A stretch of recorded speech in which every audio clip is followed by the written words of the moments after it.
புரட்சி தலைவர் எம்ஜிஆர் அவர்களால் ஆரம்பிக்கப்பட்ட அண்ணா திராவிட முன்னேற்ற கழகம் இன்றைக்கு அதிமுகவாக இல்லை. திருத்தக்கூடாத கழக விதியாக இருந்த தொண்டர்கள் தான் தலைமைகளை தேர்ந்தெடுக்க வேண்டும் என்ற எம்ஜிஆரின் விதி திருத்தப்பட்டது. தொண்டர்களின் உரிமை பறிக்கப்பட்டது. அம்மா வழிநடத்திய அதிமுக இன்றைக்கு இல்லை. தனக்கான தன் பதவியை மட்டுமே குறியாக கொண்ட ஒருவரின் ஒரு சுயநல அரசியலால் எம்ஜிஆர் உருவாக்கிய அண்ணா திமுக அபகரிப்பு திமுக இன்றைக்கு மாறியிருக்கிறது. நேற்றைய தினம் அண்ணா திமுகவிலிருந்து ஏற்கனவே விலக்கப்பட்ட ஒருவர் திமுக போய் சேர்ந்திருக்கார். அவர் நேற்று பேசுகின்ற பொழுது அண்ணா திமுகவில் எனக்கு சரியான மரியாதை கொடுக்கல, வேண்டுமென்றே திட்டமிட்டு நீ வெளியேற்றுவதற்கு நடவடிக்கை எடுத்தாங்க. நாம நடவடிக்கை எடுக்கல.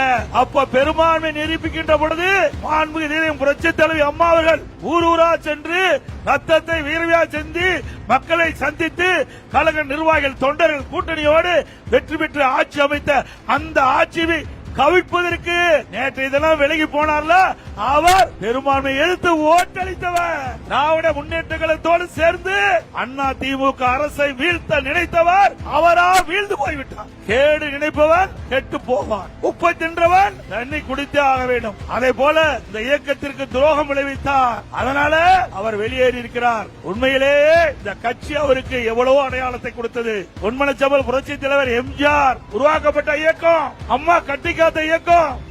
அம்மா மறைவுக்கு பிறகு எவ்வளவு பிரச்சனை நாங்கள் சந்தித்தோம். அம்மா இருக்கின்ற பொழுது அவருக்கு தீர்ப்பு எதிராக வந்த பொழுது அவரை நம்பி முதலமைச்சர் பதவி கொடுத்தார். சாதாரணவராக இருந்தவரை முதலமைச்சர் நாற்காலியிலே அமைத்து அமர வைத்த இயக்கம் அண்ணா திமுக. அந்த நன்றியை மறந்து பொன்மனச்செம்மல் புரட்சி தலைவர் எம்ஜிஆர் திமுக தீய சக்தி, அதை வேரோடு தமிழகத்திலே அழிக்க வேண்டும், அதற்காக அண்ணா திமுகவை தோற்றுவித்தார். அப்படிப்பட்ட பொன்மனச்செம்மல் புரட்சி தலைவர் எதற்காக இந்த இயக்கத்தை தோற்றுவித்தாரோ, யாரை எந்த கட்சியை தமிழகத்தில் இருந்து வேரோடு அழிக்க வேண்டும் என்று நினைத்தாரோ அந்த கட்சியிலே நேற்றைய தினம் திரு ஓபிஎஸ் அவர்கள் அடைக்கலம் புகுந்திருக்கின்றார். நான் ஏற்கனவே குறிப்பிட்டேன், பி டீம் என்று இப்பொழுது பி டீம் நிரூபணமாகிவிட்டது.